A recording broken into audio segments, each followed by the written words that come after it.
This 17 News at Noon podcast is brought to you by Clinica Sierra Vista.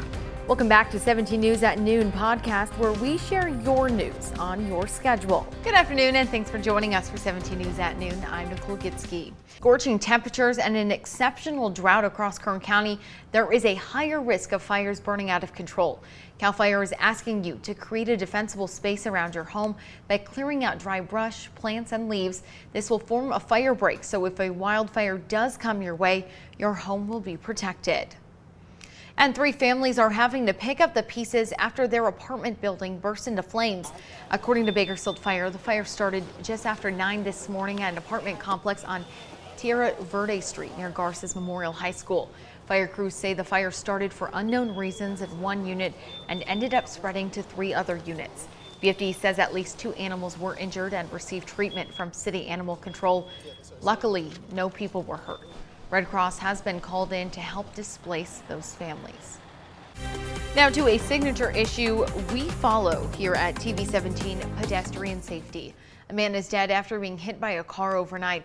According to California Highway Patrol, it happened around 9:15 last night at the intersection of Bernard and North Baker Streets. CHP says a 2009 Chevy Impala was driving and failed to see 55-year-old Humberto Velasquez Lopez crossing the street.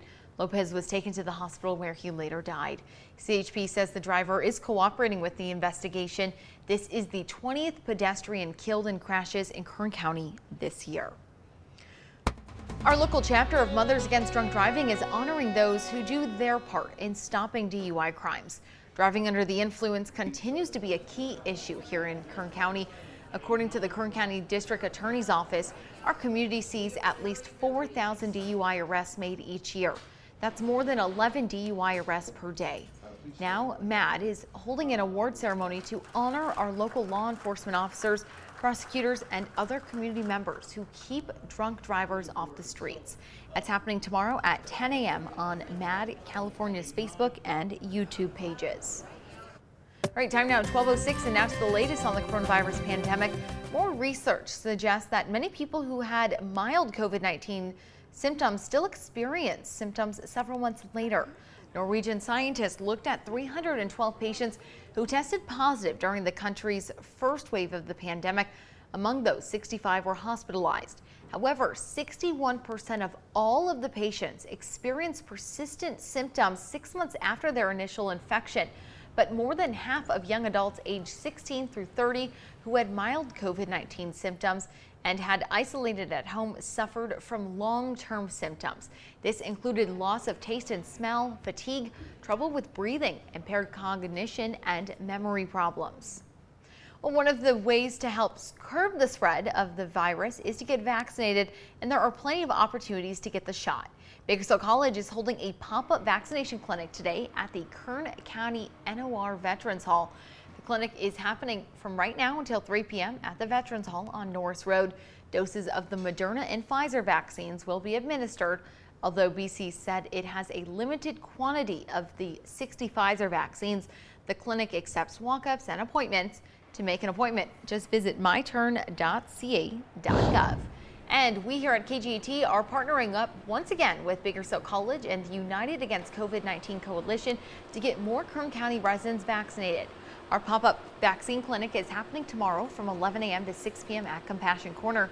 That's at the corner of 22nd and L Streets.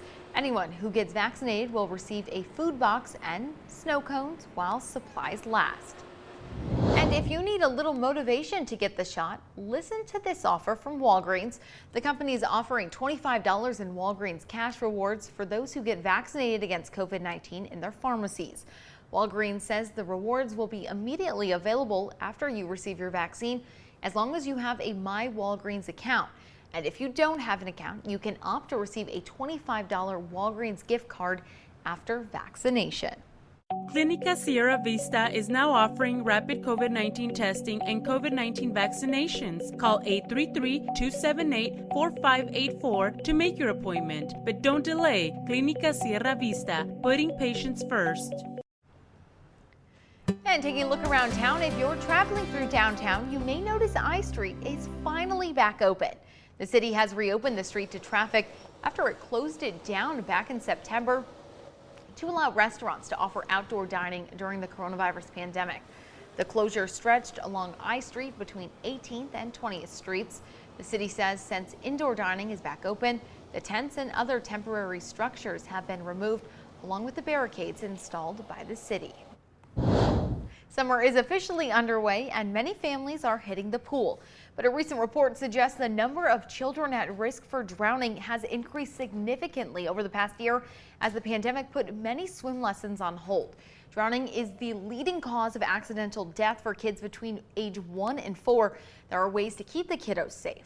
First, start swim lessons early. Even children as young as 1 can begin to learn to swim.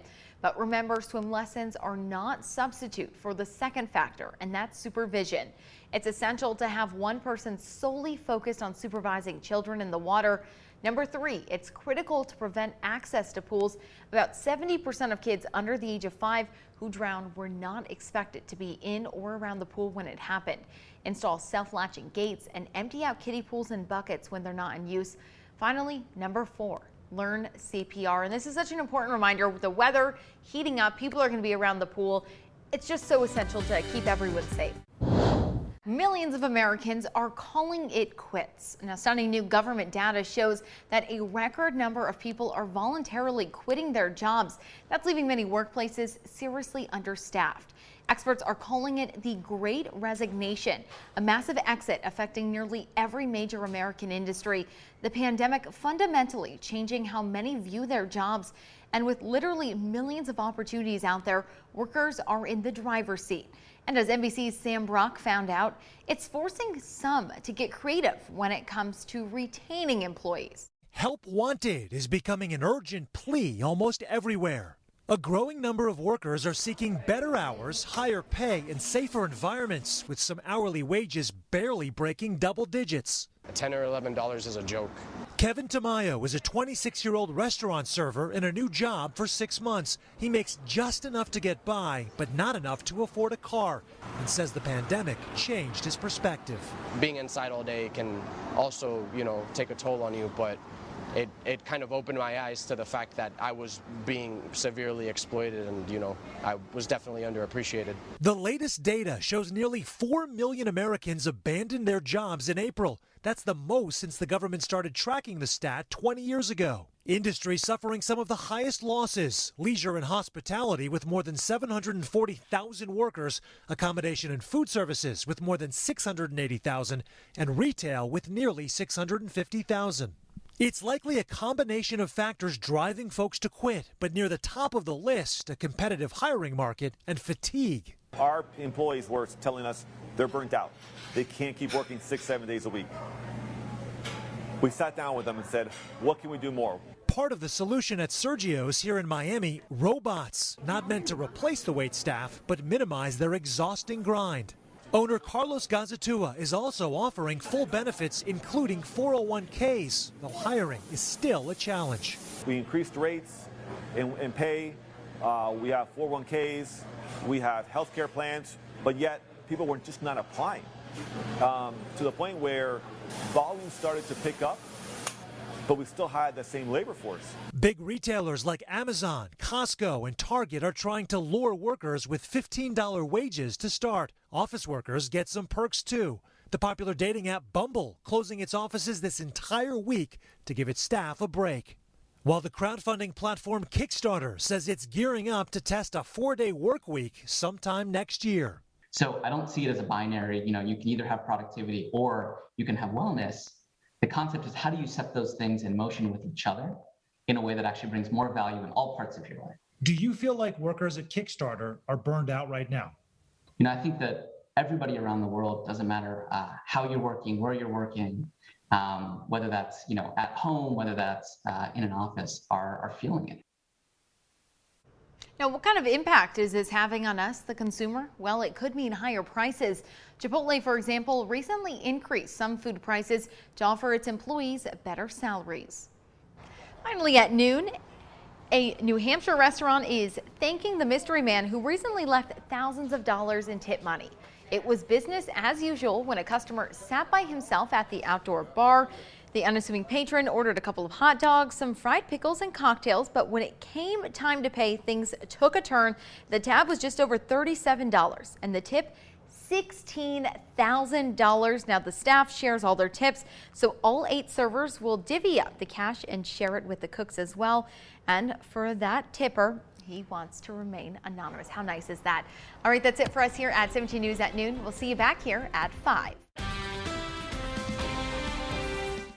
The 17 News at Noon podcast is a production of KGET and Nexstar Media Group. For more on all of the headlines in today's show, head to kget.com.